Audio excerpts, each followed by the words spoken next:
You're in the water loop.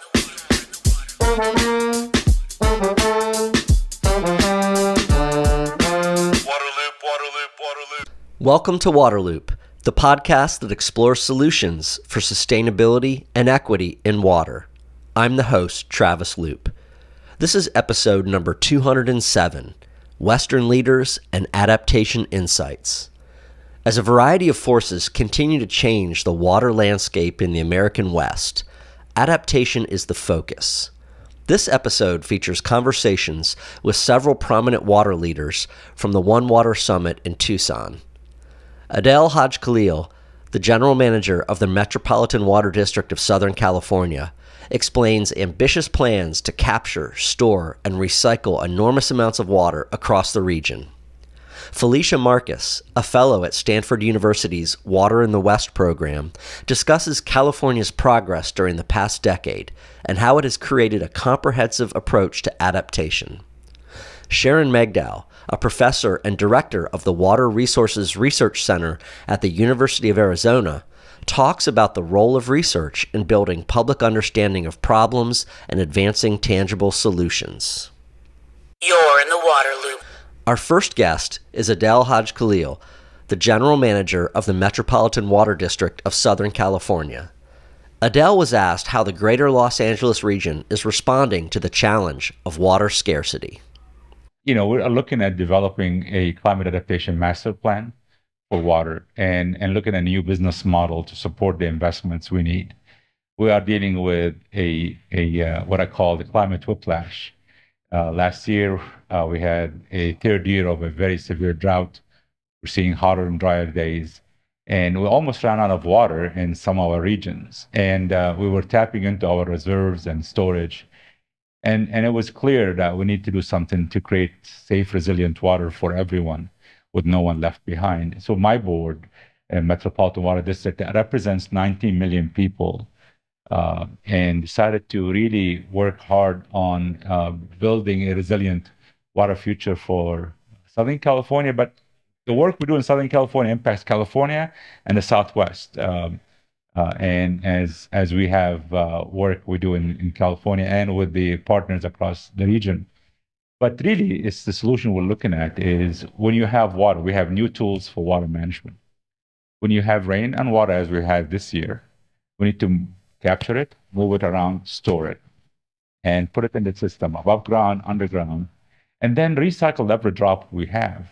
So last 2 weeks ago, we did a ribbon cutting in a project for 300,000 acre feet of underground storage through a partnership in the high desert around Lancaster, that we can take excess water from the State Water Project in Sacramento and the Delta into underground.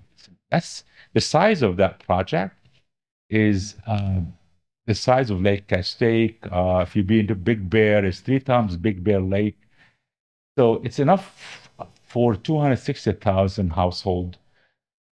And also what we're doing is building the infrastructure of the future. That means the ability to move water between systems. We're going to have a shift in where population is growing, where the needs are, and our system has to be able to adapt and move water around. But the big thing is also recycling. Metropolitan is leading the way in building the largest recycled water project in the world. Pure Water Southern California, 150 million gallons a day. It's going to recycle and move it up in the system for recharge and reuse. But also, we're very excited about California leading the way on direct potable, where at some point we'll be able to put the water in our treatment system, and we're building that flexibility. And we're partnering with other agencies like City of Los Angeles, saying, can we partner and double the 150 million gallons a day to 300 million gallons a day? And we're looking for tools in the toolbox. Conservation is also huge. As you know, in Southern California and Metropolitan, our water use today is the same as it was 40 years ago. Our per capita consumption is 40% less. But now we are taking the lead on an effort. And yesterday I had a pleasure to receive $38 million from the state to help what's called removal of non-functional turf, replacing it with native and California-friendly plants, less thirsty, right? Take thirsty lawns, give the water to the businesses in the community and store it when we have it. Plus, also, we're finding ways to incentivize firefighters uh, have to train, and during the drought, they couldn't use the water. But now we have new tools and innovation. We're trying to apply it where you can actually train and capture the water, recycle it. So we're giving incentives for those. But also, our biggest concern is underserved communities. And what we have in the program, because the rebates that we've been given to people to use less water, you have to apply and you have to wait for reimbursement. We think disadvantaged communities get left out because, one, they don't have the time.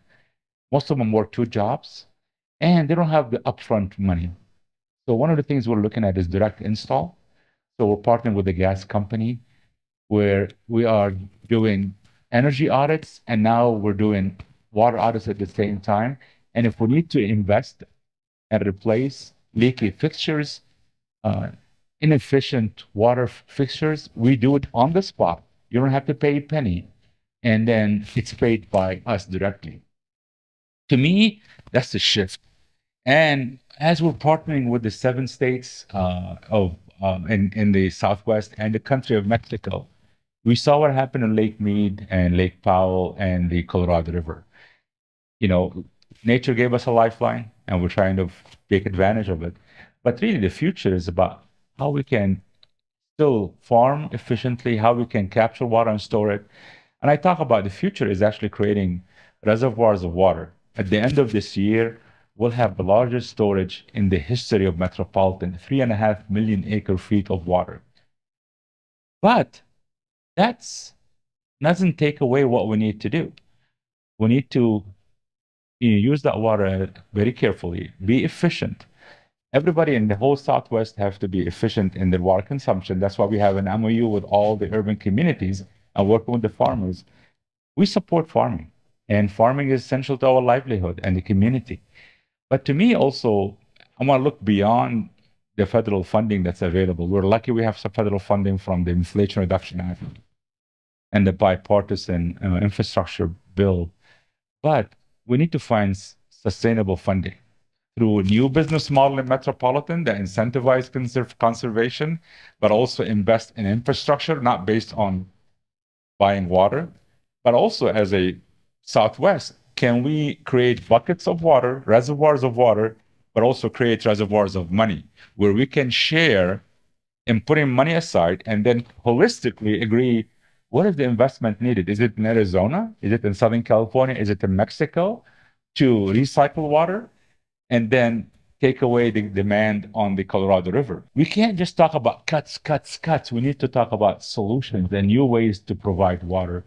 And I'm excited that Metropolitan and the new vision that my board, and since I've taken over the last 2.5 years, have shifted the effort into a one water holistic approach, into a plan where everybody is accounted for, finding alternative solutions. Stormwater capture, recharge, recycling, conservation, advanced infrastructure to move water around. To me, it's exciting times. I call it, this is a transformational moment in our history. And it's a moment that I call it the second Mulholland moment. 100 years ago, Mulholland created water for Southern California to be the 8th largest economy in the world today. And our job is to protect it and make it better, but it can't be the same tools that were used before. And the tools we're doing right now is a new tools and a new effort to bring what I call the holistic approach of one water management. Next, we hear from Felicia Marcus, a fellow at Stanford University's Water in the West program. Felicia was asked how California is doing with adaptation and where the state is headed. Well, I think California's made incredible progress over the last decade on a whole host of fronts. I mean, part of the effort that we had in the Brown administration was to create an all-of-the-above approach. So as opposed to having the fractured worlds of water just talking to each other in a bubble, we said we're dealing with this nightmare of climate change coming at us where we're going to lose our snowpack, which is our largest source of storage. So all these fights that we've had are going to make, are going to seem like a picnic compared to the pain we're all going to feel. And so we had a rather short plan to say, come with us if you want to live. We're going to do all of these. You guys can stay in a cocktail party conversation, but we're going to act on conservation first and foremost. Not as sexy to some people, but the cheapest, fastest, smartest way to extend our water resources. We're going to deal with integrated water management of all kinds, promoting recycling, stormwater capture, desal in the appropriate circumstances. We're going to prioritize safe drinking water for all Californians to make good on the human right to water promise. And it had a whole host of things like protecting ecosystems ahead of the endangered species curve. It was basically all of the above, including groundwater management, because our groundwater basins are the only thing large enough to compensate for the loss of snowpack. And so there's been a huge push. So there's a lot that's encouraging that's happening. Again, motion needs to be accelerated and there needs to be more, but California just this year finally put out draft regulations for water efficiency in urban areas that we've been working on for years. Finally moving forward again on the Bay Delta plan that had sort of been frozen for 5 years.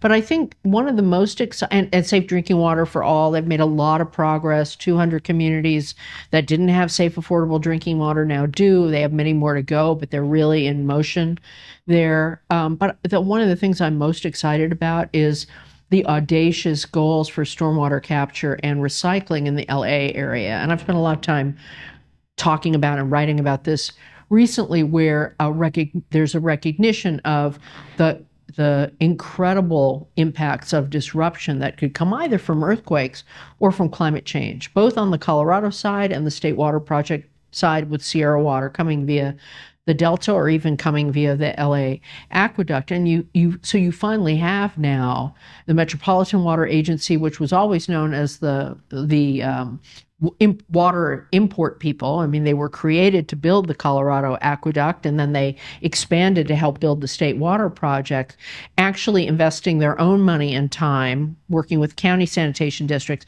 to do a 150 million gallon a day project, which is now in process, which will be even bigger than the Orange County Sanitation District, Orange County Water District project, which is now recycling 100% of Orange County Sanitation District's water. It's really exciting, biggest one in the world. Metropolitan's going to do an even bigger one, and then the city of Los Angeles with an over 200 million gallon a day project to recycle 100% of Hyperion effluent, their largest coastal treatment plant. And then on top of that, you have the county with an amazing coalition of people from the private sector, local agencies, the environmental sector, the equity sector, coming up with a ballot measure that ended up passing that's yielding $300 million a year to do multi-benefit stormwater capture projects, which in the next decade, you'll see the face of LA County transform with these urban greening projects that will also yield flood benefits, water quality benefits, and groundwater recharge benefits, at the same time that these two other mammoth projects underground, where you won't see it, will be creating another source of water for the community. And they're even planning on hooking up with each other. And there are agreements that the Metropolitan deal with Las Vegas, the Southern Nevada Water Authority, and folks in Arizona helping to fund the project in exchange for being able to take some of Met's allocation to the Colorado River Basin. So this big picture thinking that's happening, again, a decade to implement or more, is a transformation in process. So it's really encouraging. It's also terrifying because it's so hard to do it. But the fact that people are thinking that big and they're actually taking climate change and its impact seriously, and that the public is supporting it, is pretty exciting. Last is Sharon Megdal, a professor and director of the Water Resources Research Center at the University of Arizona. Sharon was asked about the role of research in building awareness of the need for adaptation.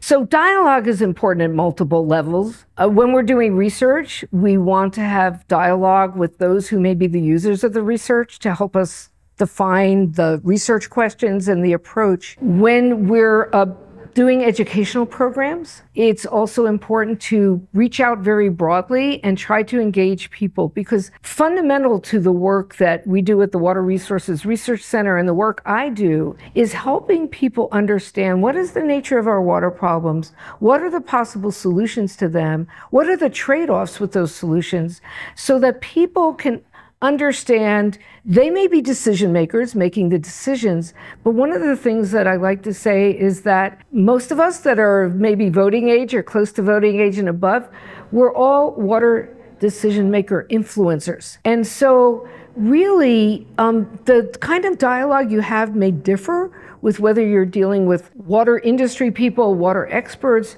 or dealing with the public. I deal with so many different types of audiences. And what I find is effective in all cases is being able to explain things succinctly, help them understand, and answer their questions. Because what I find is people have questions that either they haven't had the opportunity to ask, or people haven't answered those questions clearly for them.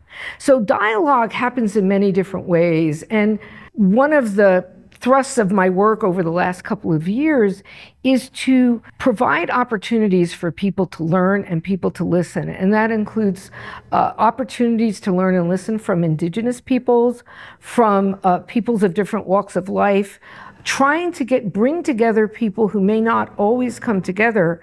And I'm finding that people are really appreciative. People are really appreciative of the opportunity to learn. And so that's part of what the thrust of a university is. And as my center is an extension center, which means it's really engaging with the public and communities, the work is never ending. There's just so much opportunity to help provide information, provide analysis that can contribute to understanding problems, understanding possible solutions, and the pathways to those solutions, because we're dealing with big problems these days. And it's not like, okay, here's the solution, go implement it. It's a pathway, it's a process. And so I work a lot on that. There's an example that I like to give that I can't take credit for the work, but and this is front and center to so many of us working in the climate change era. And that is understanding what is the duration of drought. And the example I'm going to give you has to do with tree ring studies. So we at universities, we're doing all kinds of different research, different areas of expertise. Sometimes it's to characterize things so that people can understand, is water polluted or not, and what to do about it. But one of the best examples that I like to point to of where university research led to changes in policy or behavior of a large water supplier was the tree ring work of some of the dendrochronologists who studied the tree cores and looked at how long have droughts lasted in the past. And some work of the tree ring researchers contributed to Salt River Project's change in their drought planning. So they used to plan for maybe it was 7 years drought, and then they saw that, wow, it looks like over history the droughts are longer. And in fact, our river basin has droughts or shortfalls the same time the Colorado does. So maybe we need to take that into account. And they made a change in terms of their planning for drought and how they responded to lower conditions. And so that's one of my favorite examples to use, because some people may think, oh, tree ring studies, what use do they have and so forth. And they're tremendously helpful in understanding some of what we experienced when we didn't have measurement capabilities maybe like we do now. Thank you for listening to the podcast. To find all episodes, sign up for email updates, and connect on social media, visit waterloop.org. Waterloop, Waterloop, Waterloop.